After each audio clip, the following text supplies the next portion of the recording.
Independencia y reconstrucción nacional. La lucha insurgente como una continuidad y una ruptura de 3 siglos de subordinación colonial, donde se expresan una serie de contradicciones tanto internas como externas, la lucha de clases expresada en el enfrentamiento de campesinos y comunidades indígenas contra los hacendados, la oposición entre las castas discriminadas y la élite de españoles y criollos, el conflicto entre el conjunto de la colonia y la metrópoli, todo ello dentro de una compleja situación internacional, caracterizada primordialmente por el derrumbe del feudalismo y el avance triunfante del capitalismo.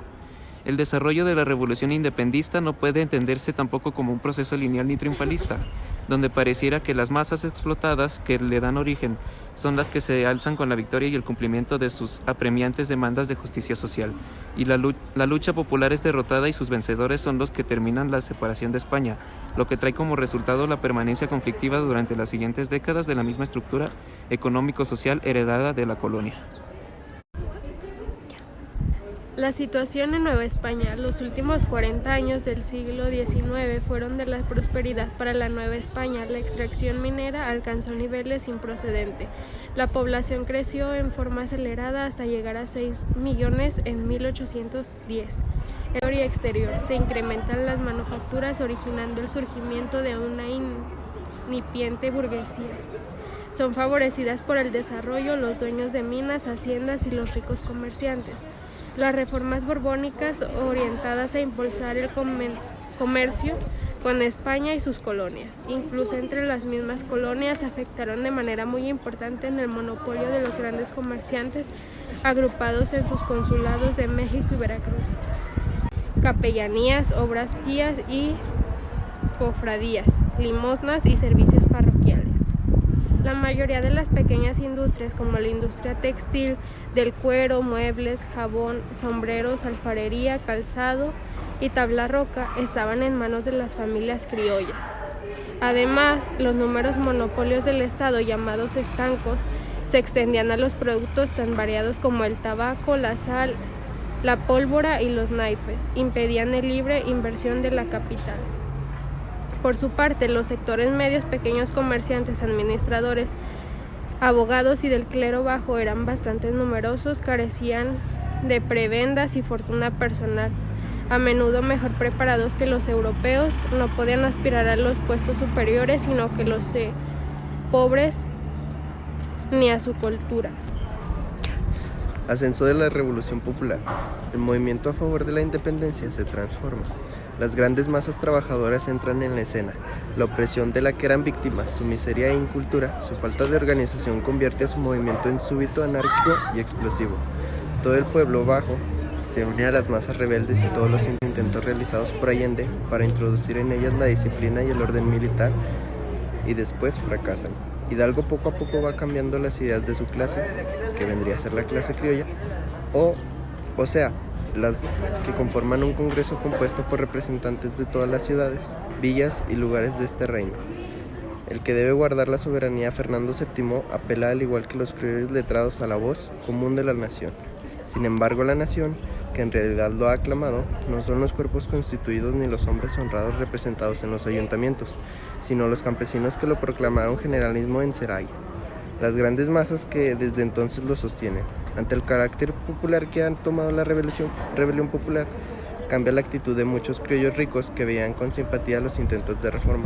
El más fuerte crítico de la rebelión era el alto clero, lo mismo que los terratenientes criollos, quienes se dan a la tarea de apoyar el ejército realista comandado por Calleja.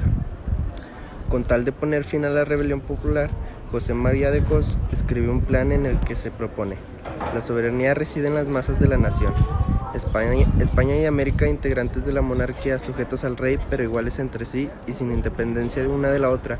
Por los demás, el orden social existente sería respetado. Andrés Quintana Roo aclara cuál es la nación donde reside la soberanía. El crítico de la rebelión era el alto clero, lo mismo que los terratenientes criollos, quienes se dan a la tarea de apoyar el ejército realista comandado por Calleja. Con tal de poner fin a la rebelión popular, José María de Cos escribe un plan en el que se propone: la soberanía reside en las masas de la nación.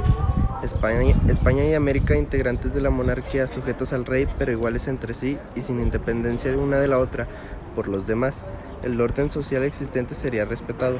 Andrés Quintana Roo aclara cuál es la nación donde reside la soberanía. Cuando la cabeza falla, deben ser los cuerpos constituidos quienes tomen en sus manos el gobierno. Carlos Ma de Bustame insiste en la idea cara de su clase. El representante más cercano a la nación son los ayuntamientos. Para 1813, la mayoría del territorio nacional estaba bajo dominio insurgente. La revolución había llegado a su máxima pujanza, pero en el fondo era mucho más débil de lo que parecía. Los grupos alzados actuaban cada uno por su lado. Los campesinos no sabían organizarse por sí mismos, se agrupaban en torno a un caudillo. La coreografía. Podemos decir que el gobierno federal no contaba con un ejército nacional, lo cual era así porque tanto los estados como los jefes regionales eran los que tenían mando sobre las tropas, pues el gobierno del país no podía pagar un ejército regular ni surtirlo de armas ni percheros. Y es personajes que con su prestigio, habilidad, tesón y maña movían a las tropas reales. Algo de lo que también se vuelve imprescindible hablar durante la época tan dramática para el país es de la Constitución de 1857. Y valga decir que para el hombre de México de entonces era una ley viva, una realidad tangible y bandera o símbolo. Es difícil imaginar otra constitución haya representado en México lo mucho que representó la de 1857. Algo importantísimo, el gran conocimiento que tenía de ella el poder público, el legislador, juez, político o periodista. Existía un gran acatamiento a esa constitución. A pesar de todos estos deseos, la obediencia a la constitución, ansias de paz e inclinación conciliadora no podía convertirse en una acción dominante debido a que hacía falta darles un estado político para hacer que de sentimiento se convirtiera en voluntad y en acto. En esto, por desgracia, quedaron atrás de la posibilidad. No se podía consolidar un estado político porque el mexicano, esclavo o siervo, durante los más de su vida había conquistado las formas esenciales de su libertad política en un plazo y a un precio agotadoras. La Guerra de los Pasteles. Francia fue uno de los primeros países que entabló relaciones informales con México. En 1814, uno de los primeros en ordenar que fuesen admitidos en sus puertos los barcos mexicanos y en contratar informal y provisionalmente lo relativo al comercio y navegación recíprocos, más las relaciones formales tropezaron con muchas dificultades. Pues en primer lugar, Francia retrasó hasta 1838 el reconocimiento de la independencia de México, y luego se mostró más exigente que ninguna otra nación al negociar el Tratado de Amistad, Comercio y Navegación. Por tal motivo, nunca llegó a concluirse en este periodo. Como en el gobierno francés, no aceptó ni la proposición de un arbitraje internacional que le había hecho la Cancillería mexicana desde el 14 de marzo de 1837, ni el ofrecimiento hecho el 27 de junio para expedir inmediatamente una ley que arreglase el punto de indemnizaciones, facultad del Poder Legislativo.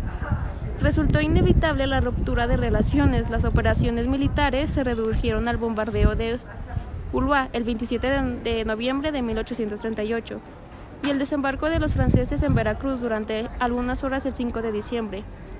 5 artículos contenían el tratado. Uno declaraba la paz, el 2 sometía al arbitraje 2 puntos, si México podía exigir la restitución de su flotilla, una cobertura, 2 goletas y 3 bergantines, capturados por los franceses después de la rendición de Ulúa, o por lo menos su valor, y si había lugar de indemnizar así a los franceses residentes en México por su expulsión, como a los mexicanos perjudicados por las hostilidades.